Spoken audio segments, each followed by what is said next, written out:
Hello, कैसे हैं आप लोग। आज फिर मैं आप लोग के साथ राष्ट्रपति का भाग 2 लेकर के जुड़ा हूं।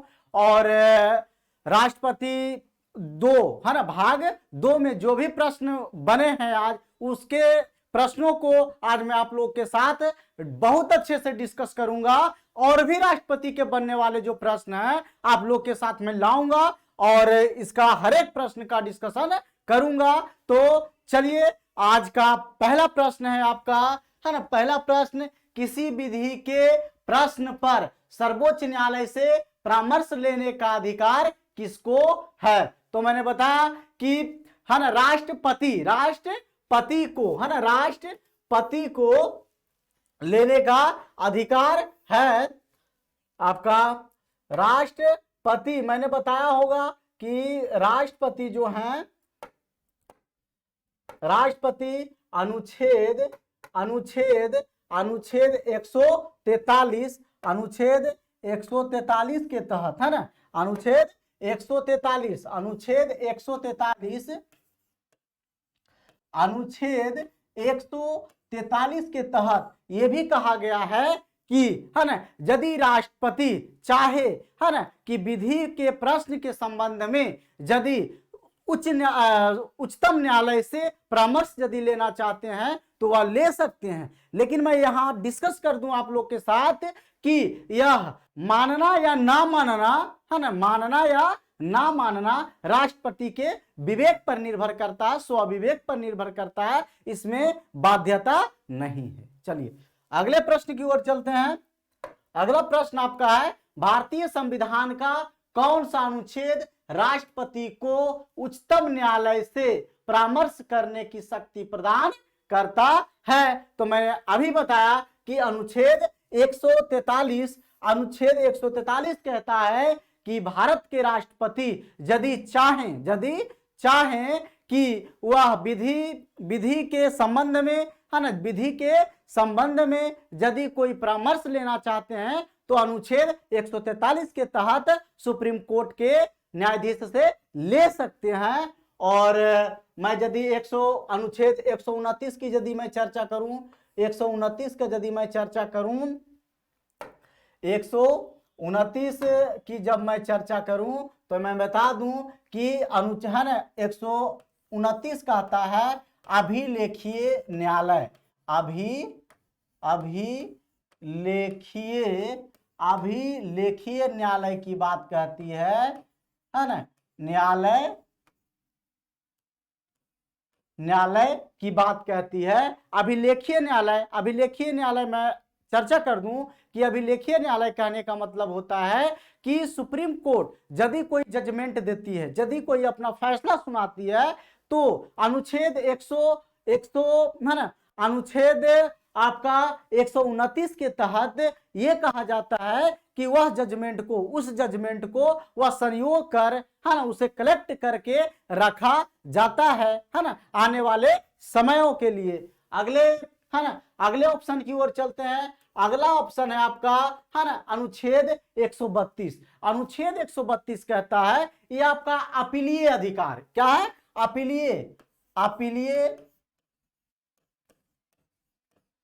अपीलीय अधिकार की बात कहती है। अपीलीय अधिकार की बात कहती है। अपीलीय अधिकार में बता दूं कि अपीलीय अधिकार ये होता है कि यदि कोई मामला, है ना, यदि कोई मामला हाई कोर्ट में है और उस मामले के सुनवाई से, जजमेंट से यदि, है ना, कोई मतलब संतुष्ट ना हो तो वह सुप्रीम कोर्ट में उस मामला को क्या कर सकता है? अपील कर सकता है। अगले क्वेश्चन है ना आपका, ये बता दिए हैं कि परामर्श के बारे में बात करती है। अनुच्छेद 32 को बोला जाता है ना, मौलिक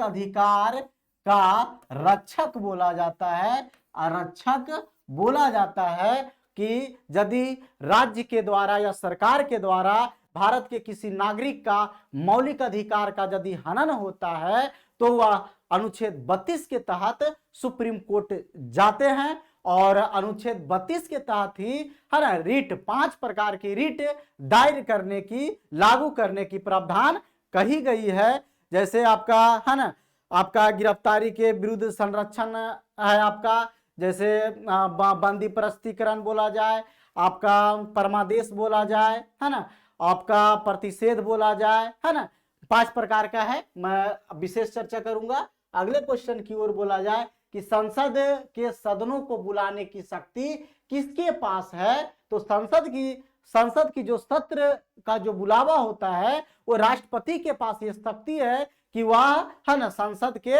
सत्र को बुला सकते हैं। तो ऑप्शन नंबर ए आपका है ना, ऑप्शन नंबर ए आपका सही आंसर होंगे, है ना। अगले प्रश्न की ओर चलते हैं। अगला प्रश्न है आपका कि विदेशों को भेजे जाने वाले विभिन्न संसदीय प्रतिनिधि मंडलों के लिए व्यक्तियों का नामांकन निम्नलिखित में से कौन करता है। तो मैं बता दूं कि भारत में अखिल भारतीय सेवा जो 3 प्रकार के हैं, एक आईएएस, एक आईपीएस और एक आईएफएस। मैं बता दूं कि आईएफएस जो विदेश सेवा के लिए जो व्यक्ति नियुक्त किए जाते हैं उन्हें, है ना, उनके लिए या वो विदेशों में जब नियुक्त होते हैं और यदि मान लिया जाए कि कोई मामला पे कोई विदेशी सरकार से यदि बात करना हो, विदेश के सरकारों से बात करनी हो,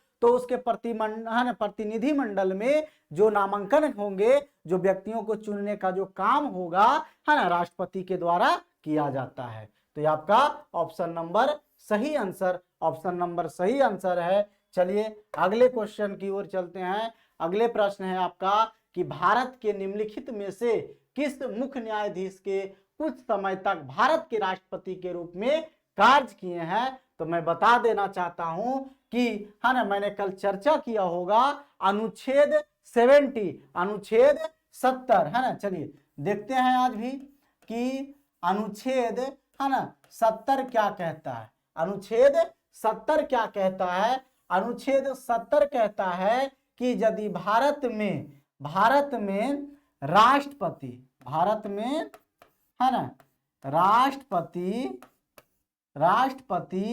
तथा उपराष्ट्रपति के पद, है ना, एक ही समय में, है ना, एक ही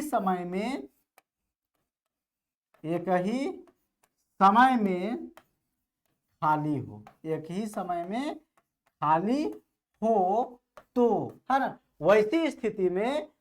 वैसी स्थिति में सुप्रीम कोर्ट के सीजेआई, है ना, सीजेआई, है ना, भारत के कार्यवाहक राष्ट्रपति के रूप में कार्य करेंगे। और भारत में ऐसा समय एक बार आया कि उस समय, है ना, आया भी कि राष्ट्रपति और उपराष्ट्रपति का पद एक ही समय में दोनों पद खाली थे। उस समय, है ना, एम हिदायतुल्लाह के द्वारा, है ना, कार्यवाहक राष्ट्रपति के रूप में कार्य किया गया। चलिए अगले प्रश्न की ओर चलते हैं। अगला प्रश्न है निम्नलिखित में से कौन राष्ट्रपति का कार्य नहीं है। देखिए लोकसभा का सत्र बुलाना ये कार्य है ना, ये आपका कार्य है कि राष्ट्रपति सत्र को बुलाने का शक्ति रखता है, उनके पास शक्ति है ना, सत्र को सत्रावसान और आहूत करने की शक्ति है। लोकसभा का विघटन करना भी, है ना, लोकसभा का विघटन करना भी मंत्रिमंडल और प्रधानमंत्री के सलाह पे, है ना, उन्हें शक्ति है कि वह लोकसभा का विघटन कर सकते हैं। तो ये भी आपका सही हुआ, ये भी आपका ऑप्शन नंबर बी भी क्या है, सही है ना। और तीसरा देखा जाए ऑप्शन नंबर 3 कि लोकसभा का सत्रावसान भी करते हैं। मैंने अभी बोला कि सत्रावसान और आहूत करने की भी शक्ति राष्ट्रपति को है। तो है ना, आपका ऑप्शन नंबर सी भी आपका सही है। लेकिन बोला जाए कि किसी सत्र के अंतर्गत लोकसभा की बैठकें आहूत करना, है ना, ये आपका स्टेटमेंट गलत है। लेकिन ऑप्शन नंबर, है ना, ऑप्शन नंबर डी आपका सही आंसर होंगे। ऑप्शन नंबर डी आपका सही आंसर होंगे। चलिए अगले प्रश्न की ओर चलते हैं। विदेशी देशों के सभी राजदूतों का कमिश्नरों के प्रत्यय पत्र किसके द्वारा प्राप्त किए जाते हैं, है ना, तो राष्ट्रपति के द्वारा किए जाते हैं। मैं बता दूं, है ना, मैंने कल भी चर्चा किया हूं आप लोग के साथ कि, है ना, अनुच्छेद 77, अब अनुच्छेद 77 अनुच्छेद 77 क्या कहता है? अनुच्छेद 77 कहता है ना, चलिए आर्टिकल आपका आर्टिकल, है ना, 77 की यदि बात कहें, है ना, आर्टिकल 77 कहता है कि कोई भी कार्य, है ना, भारत या विदेश, है ना, भारत, है ना, भारत के संविधान में, भारत के संविधान में यह कहा गया है ना, में यह कहा गया है ना, यह कहा गया है कि, है ना, कि कोई भी कार्य, है ना, कोई भी कार्य या तो देश में हो या तो विदेश में हो, कोई भी कार्य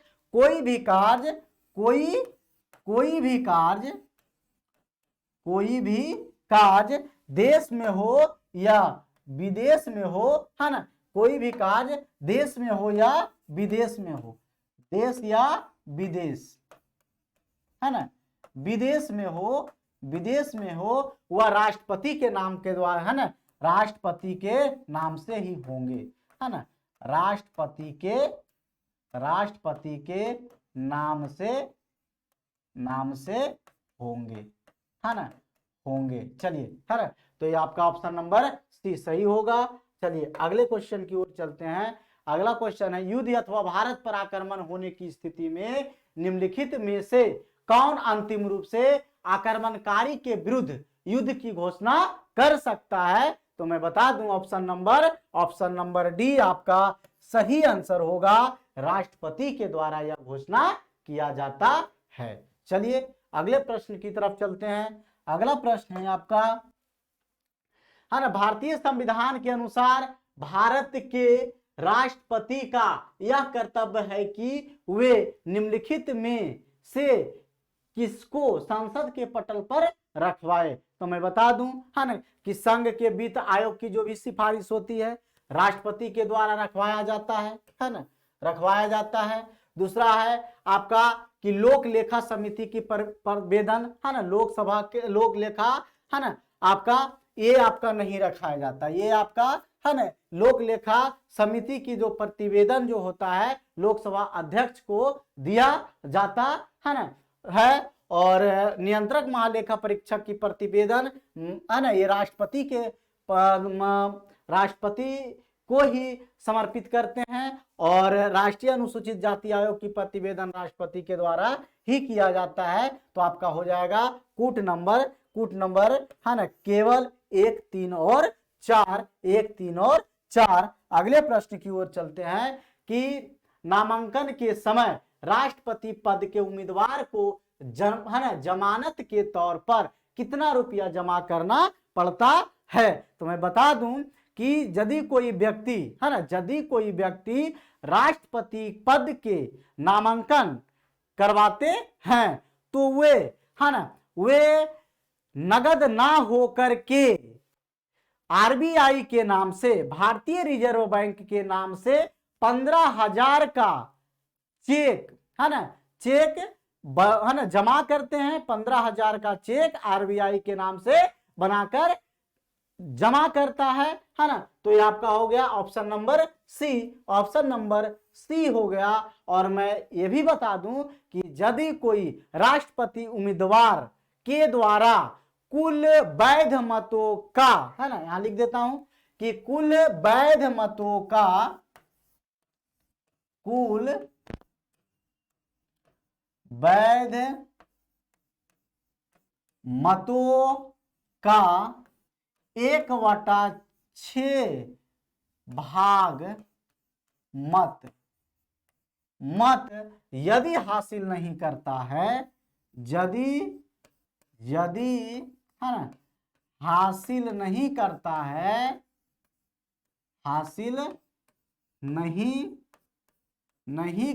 है, है ना, तो उसकी जमानत की राशि जब्त कर ली जाती है। उसकी है ना जमानत की राशि जब्त कर ली जाती है,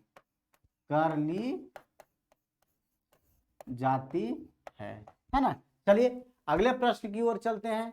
अगला प्रश्न है आपका कि राष्ट्रपति को पेंशन के रूप में आजीवन कितना रुपया प्रतिवर्ष दिया जाता है। तो मैं बता दूं कि है ना भारत के राष्ट्रपति के पद पे आसीन व्यक्ति को या राष्ट्रपति पद पे जो व्यक्ति आसीन होते हैं उन्हें है ना वेतन के रूप में प्रति मंथ के हिसाब से 5 लाख रुपया दिया जाता है, 5 लाख रुपया दिया जाता है। लेकिन जब राष्ट्रपति के पद पे आसीन नहीं होते हैं तो उन व्यक्तियों को जो राष्ट्रपति के पद पर रह चुके हैं उन्हें प्रति वर्ष 9 लाख की पेंशन के रूप में मिलते हैं। कितने मिलते हैं? 9 लाख रुपया प्रति वर्ष पेंशन के रूप में दिया जाता है। तो है ना अगले प्रश्न की ओर चलते हैं।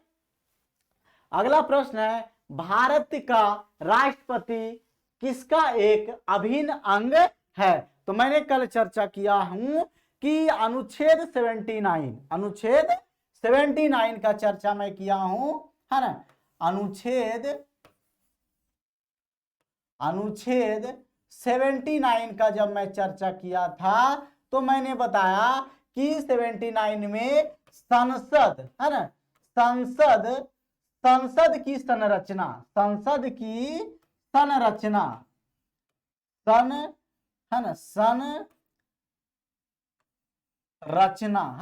संरचना की बात कहती है।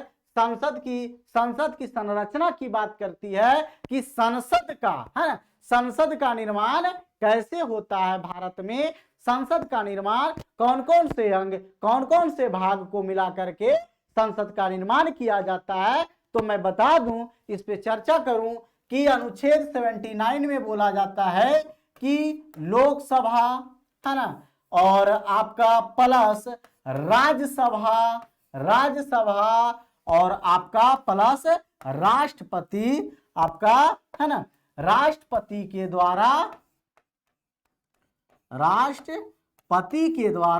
राष्ट्रपति को यदि मिला दिया जाए तो भारत में संसद का अंग, है ना, संसद का निर्माण होता है। तो आप लोग खुद ही बता सकते हैं कि निम्नलिखित में से, है ना, कौन संसद का अंग है। तो आपका कौन हो जाएंगे, है ना, आपका राष्ट्रपति। देखिए ऑप्शन नंबर, है ना, सॉरी, भारत का राष्ट्रपति किसका अंग है।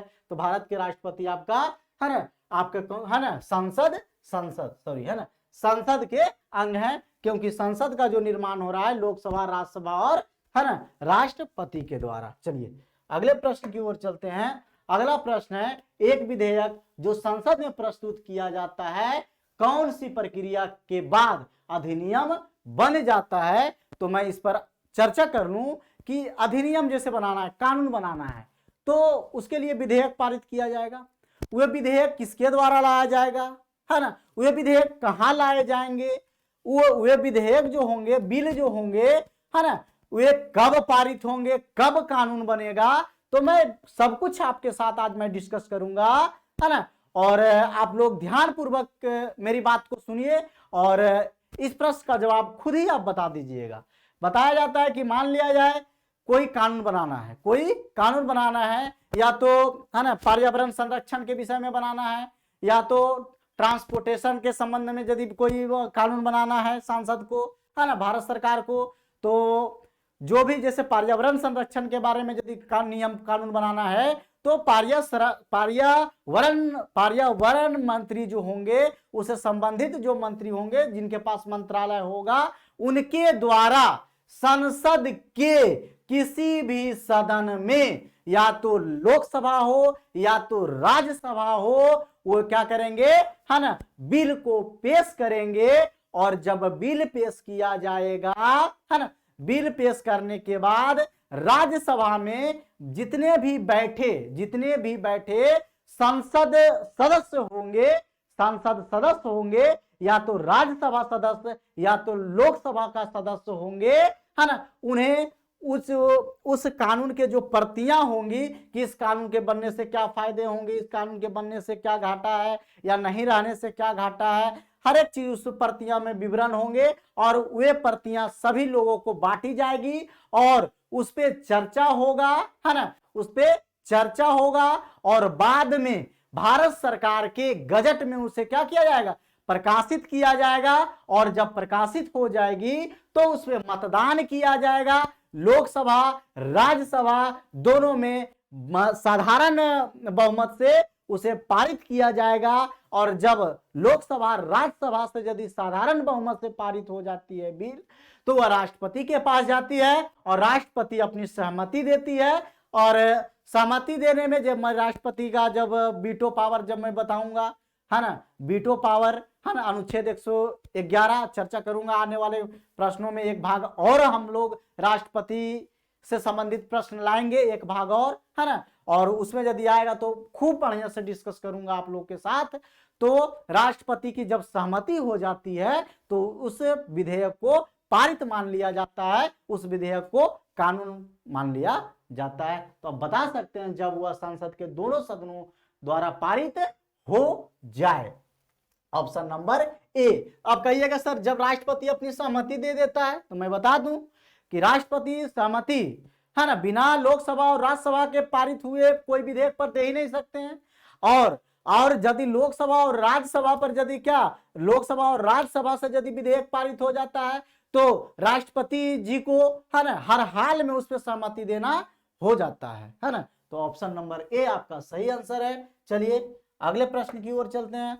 अगला प्रश्न है, जब राष्ट्रपति एवं उपराष्ट्रपति का पद खाली हो तो भारत के राष्ट्रपति के पद पर कौन होता है ना। तो मैं ये बता दूं आपका, है ना, कि मैंने कल चर्चा किया होगा अनुच्छेद 70 अनुच्छेद 70 के बारे में मैं ये बताया होगा, है ना। 70 के सब क्लाउज ए होगा, चलिए 70 ही आप मानिए।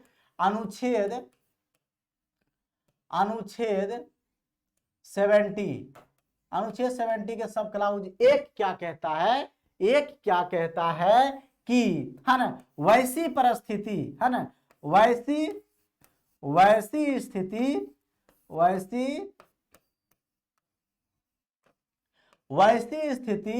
जब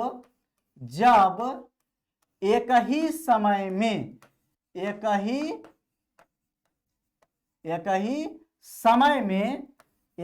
समय में राष्ट्रपति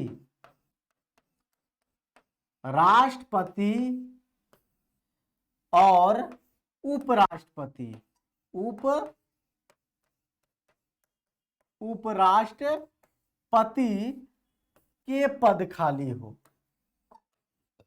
के पद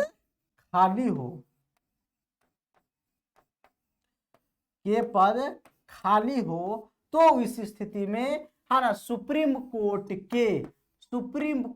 के CJI, है ना, चीफ जस्टिस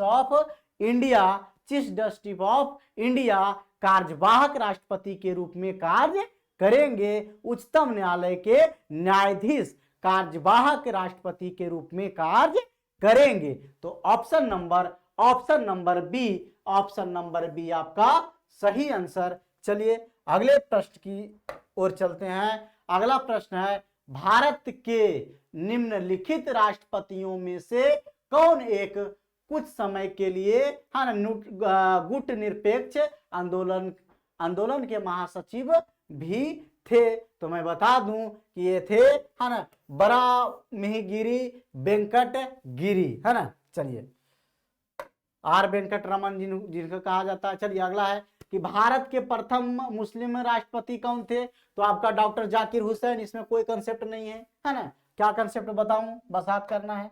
चलिए अगला, लाभ के पद पर है ना निर्णय कौन करेगा? तो मैं बता दूं कि लाभ का पद, कौन सा पद लाभ का है, कौन सा पद लाभ का नहीं है, इसका निर्णय केंद्र में राष्ट्रपति करेंगे और राज्य में राज्यपाल के द्वारा किया जाता है। और मैं ये भी बता दूं आप लोगों को कि भारत में अभी तक के है ना कोई पद को है ना लाभ का पद क्या है, लाभ का पद को वर्णित नहीं किया गया है ना। चलिए ऑप्शन नंबर ए, चलो भाई इसे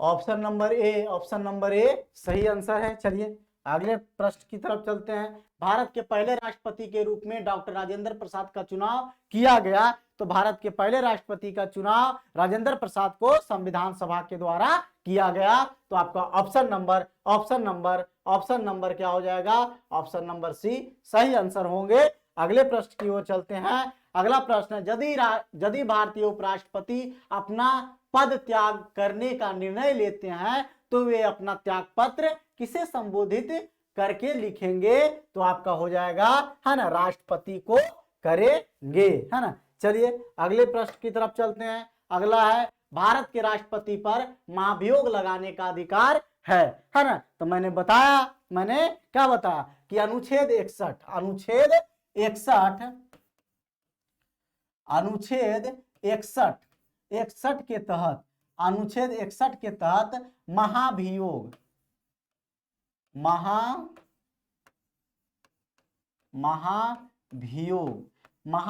की चर्चा की गई है ना। मैं ये बता दूं कि महाभियोग की जो चर्चा की गई है, महाभियोग क्यों आए, भारत के राष्ट्रपति पर महाभियोग क्यों लाया जाता है?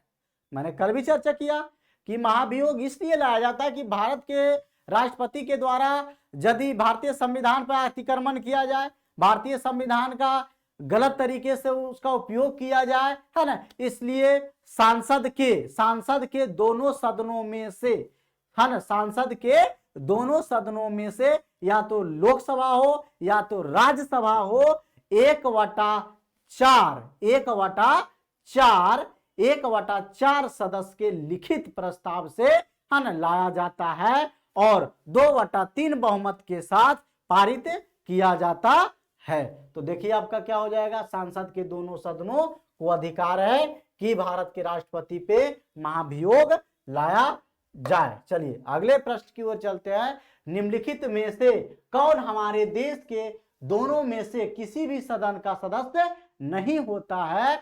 तो मैंने बताया है ना, मैं बताया कि भारत के जो राष्ट्रपति होते हैं किसी पार्टी के सदस्य नहीं होते हैं, किसी भी पार्टी से संबंधित नहीं रखते हैं, किसी भी पार्टी का संबंध नहीं रखते हैं। लेकिन मैं बता दूं कि वर्तमान समय में जिस परिदृश्य को देखा जाए तो जब द्रौपदी मुर्मू साहब के जो नामांकन पत्र जब दाखिल करने की बात जब आई तो उसमें हम देखे प्रधानमंत्री जी है ना साथ में गए, है ना, प्रधानमंत्री जी साथ में गए, है ना। मैं बता दूं कि राष्ट्रपति वैसे भारत के एक वैसे उम्मीदवार होते हैं जो किसी भी सदन का सदस्य नहीं होते हैं, किसी भी सदन का सदस्य नहीं होते हैं। ऑप्शन नंबर सी है। लेकिन यदि प्रधानमंत्री की बात कही जाए तो मैं बता दूं कि प्रधानमंत्री का चुनाव नहीं होता है, संसद सदस्य का चुनाव होता है।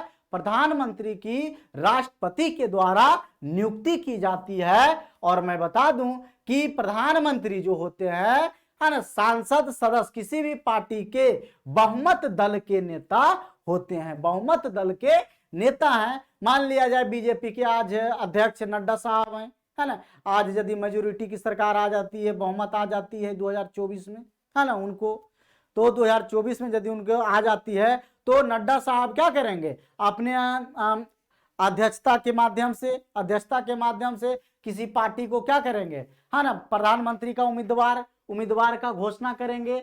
और वो जो उम्मीदवार होंगे, है ना, प्रधानमंत्री की पद का जो उम्मीदवार होंगे, बताया जाता है कि सांसद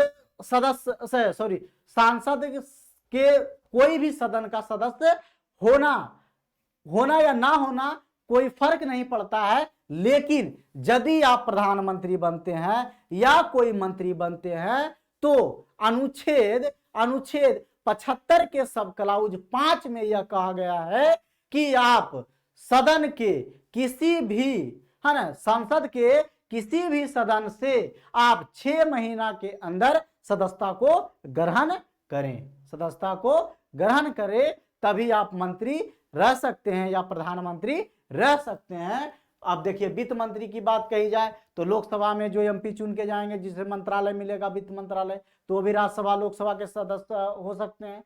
अगला आपका है आपका रेलवे मंत्री का वही हाल है। चलिए तो अगले प्रश्न की ओर चलते हैं। अगला प्रश्न आपका है कि युद्ध की घोषणा या शांति का फैसला करने की कानूनी रूप से सक्षम है, तो कानूनी रूप से आपका सक्षम कौन है? आपका राष्ट्रपति है। चलिए अगले प्रश्न की ओर चलते हैं। भारत में केंद्रीय मंत्रियों का गोपनीयता की शपथ किसके द्वारा दिलवाई जाती है? तो भारत की मंत्रियों की जो गोपनीयता की शपथ होती है, मैं बता दूं कि है ना, कि प्रधानमंत्री के सलाह पे राष्ट्रपति के द्वारा दिलाया जाता है। तो आप देख लीजिए ऑप्शन कौन होगा? तो भारत के राष्ट्रपति होंगे, भारत के राष्ट्रपति होंगे। चलिए अगले प्रश्न की ओर चलते हैं। संविधान के अनुसार, है ना, संविधान के अनुसार निम्नलिखित में से क्या शब्दशः भारत के राष्ट्रपति की शक्ति नहीं है? तो मैं एक एक चर्चा कर लूं। देखिए अध्यादेश, है ना, अध्यादेश जारी करना या अध्यादेश प्रख्यापन करना, ये अनुच्छेद 123 कहता है। अनुच्छेद, भारतीय संविधान के अनुच्छेद 123 कहता है, 123 कहता है कि अध्यादेश क्या होता है। सबसे बड़ी बात है कि अध्यादेश क्या होता है ना। अध्यादेश कहने का मतलब है कि मान लिया सदन के दोनों सदनों में से कोई सदन ना चल रहे, सत्र नहीं चल रहा हो, है ना, सदन का सत्र नहीं चल रहा हो, और यदि, है ना, यदि कोई वैसा कानून बनाने की देश में आवश्यकता हो जाए, है ना, तो उस कानून के बनाने के लिए राष्ट्रपति के द्वारा अध्यादेश जारी किया जाता है। और मैं हाल ही फिलहाल बता दूं कि जब कोरोना के समय में, है ना, भारत में जब कोरोना जो पेंडेमिक चल रही थी, स्थिति चल रही थी, तो उस समय, है ना, ईडब्ल्यूएस के आरक्षण की जो बात आई थी, है ना, उसमें लगा कि देशों में ईडब्ल्यूएस की आरक्षण की व्यवस्था की जाए, जिससे समाज का उत्थान किया जाएगा, है ना, लोगों का उत्थान किया जाएगा। तो उस समय अनुच्छेद 123 का, है ना, भारत के राष्ट्रपति के द्वारा उपयोग किया गया था। चलिए अगला आपका उच्चतम न्यायालय में परामर्श करने का हमने बताया कि अनुच्छेद 143 में कहा गया है, अनुच्छेद 143 में कहा गया है संसद के सदनों को भेजना। ये भारतीय संविधान में कहीं चर्चा नहीं की गई है अनुच्छेदों में। और क्षमादान की बात मैं करूं तो अनुच्छेद, राष्ट्रपति का ये अधिकार है कि अनुच्छेद, है ना, 72 के तहत यह, है ना, किया गया है कि किसी भी अपराधी को उसकी क्षमा को माफ कर सकते हैं, क्षमा कर सकते हैं, है ना, प्रतिलंबन कर सकते हैं, है ना। आपका बहुत प्रकार के हैं, मैं बताऊंगा जब 72 में आप लोग को पढ़ाऊंगा तब। चलिए अगले प्रश्न की ओर चलते हैं। तो ऑप्शन नंबर सी आपका सही आंसर है, ऑप्शन नंबर सी आपका सही आंसर है। चलिए आज के सेशन का आज का अंतिम प्रश्न होंगे, और इसी तरह से, है ना, पॉलिटी का जो श्रृंखला आप लोग के साथ हमारी टीम के द्वारा जो लाई गई है, और इसी तरह से हर एक विषयों का श्रृंखला लाए जाएंगे, और एक एक प्रश्न को अच्छे तरीके से डिस्कस किया जाएगा, जिससे आने वाले समय में जो भी परीक्षाएं होंगे एक दिवसीय, है ना, भारत के, या तो आरपीएफ अभी आपका है, आरपीएफ कांस्टेबल हो, या तो एसआई हो, या फिर बिहार एसआई की बात कर लें, बिहार पुलिस की बात कर लें, झारखंड पुलिस की बात कर लें, झारखंड एसआई, है ना, बहुत सारे ऐसे एग्जाम है जिसमें आपको सहूलियत मिलेगी। और, है ना, चलिए आज का अंतिम प्रश्न है, डॉक्टर राजेंद्र प्रसाद कितने वर्ष तक राष्ट्रपति रहे? तो आपका, है ना, ऑप्शन नंबर सी आपका सही आंसर है, ऑप्शन नंबर सी 12 वर्ष तक रहे। तो आज का सेशन कैसा लगा आप लाइक, कमेंट और शेयर और सब्सक्राइब जरूर करें दोस्तों, है ना। और इसी तरह से, है ना, स्टूडेंट इलीट पे आपका ऐप पे भी बैच चलता है सर का, है ना, मैथ रीजनिंग। और आने वाले समय में आपका जीके जीएस का संपूर्ण बैच मिलेंगे और बहुत अच्छे तरीके से मिलेंगे, आपको कहीं कोई दिक्कत नहीं होगा, है ना। चलिए, धन्यवाद।